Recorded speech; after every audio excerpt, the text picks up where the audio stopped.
All right, welcome to The Explainer. Today we're going to dive into a really profound and beautiful story from an ancient text called the Gandhavyuha Sutra. It's a story all about a house that, get this, supposedly contains the entire universe of wisdom.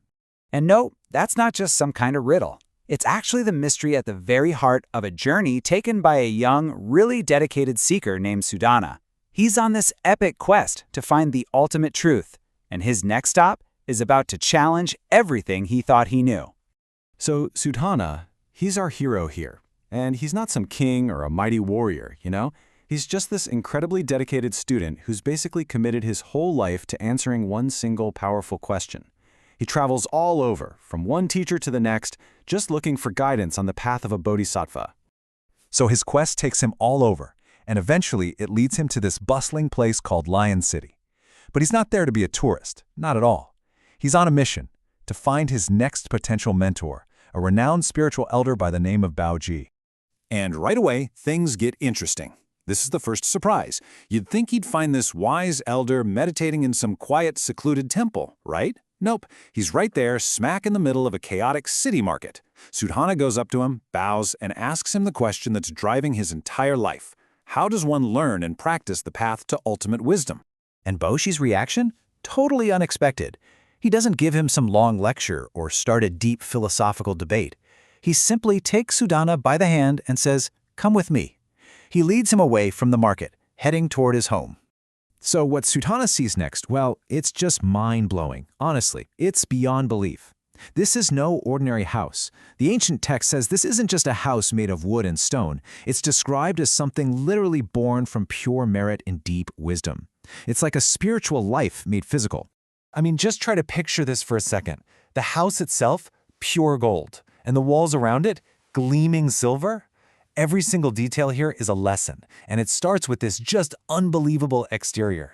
And the pillars holding the whole thing up? They're not just wood or stone. No, they're carved from this deep, beautiful blue lapis lazuli. You see, every precious material they talk about in the text is there to symbolize the incredible spiritual value of what's waiting inside. Then you have these pavilions that are shimmering because they're made of pure crystal. And this place isn't small. It's huge, stretching 10 stories high into the sky. And each and every floor holds a different piece of the puzzle, a different kind of truth for Sudhana to find.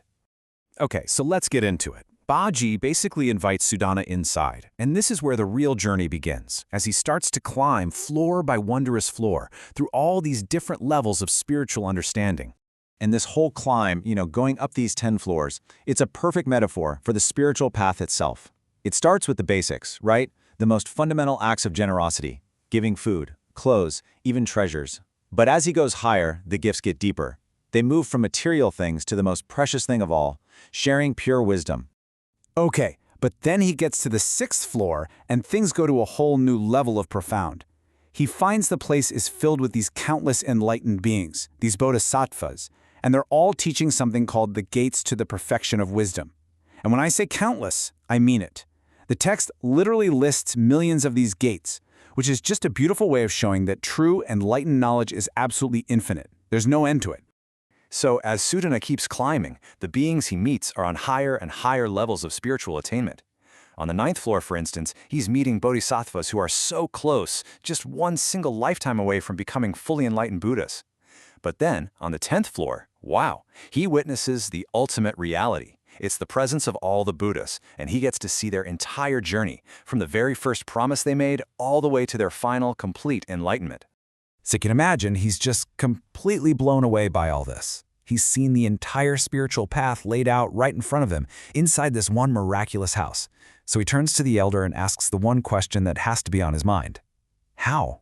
What on earth did you do to deserve this? What was the cause for all this?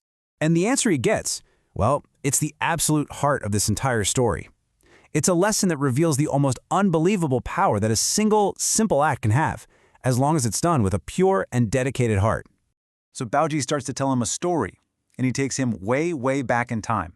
Not just a few years, but countless eons ago, to another world with this beautiful name, Perfect Adornment. And in that world, at that time, a great Buddha appeared, called the Limitless Light King.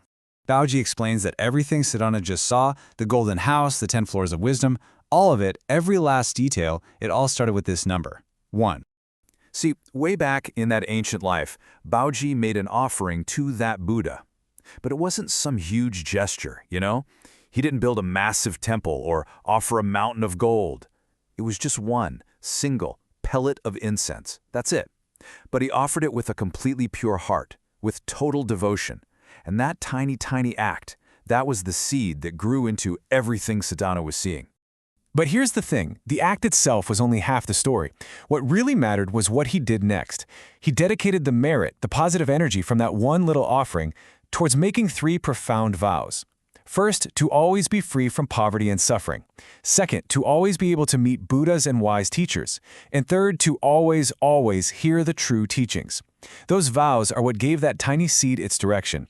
And this whole house of wisdom, well, that's the fruit it bore. So you got to figure, at this point, Sudhana is probably thinking, okay, I found him. This is it. This is the ultimate teacher. I mean, how could you top this, right?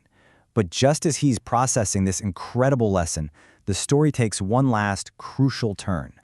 Just when he thinks he's reached the end of the road, Boji turns to him and says something incredibly humble. He says, look, I only know this one particular path, this one teaching.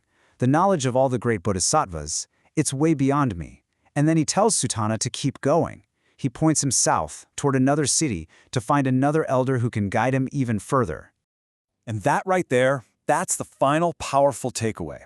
See, even this incredible house, this place that seems to hold the entire universe inside it, it's just one stop on the journey. It teaches us that the path to real wisdom isn't a destination you arrive at, it's a continuous journey. And every teacher, no matter how amazing they are, is really just a doorway to the next. So this amazing story, from so long ago and so far away, it leaves us with a question that's actually really personal and incredibly powerful. It's a reminder that the biggest, most beautiful results can grow from the smallest and most sincere actions. So, thinking about this tale, what small seed of good, what single pellet of incense will you plant today?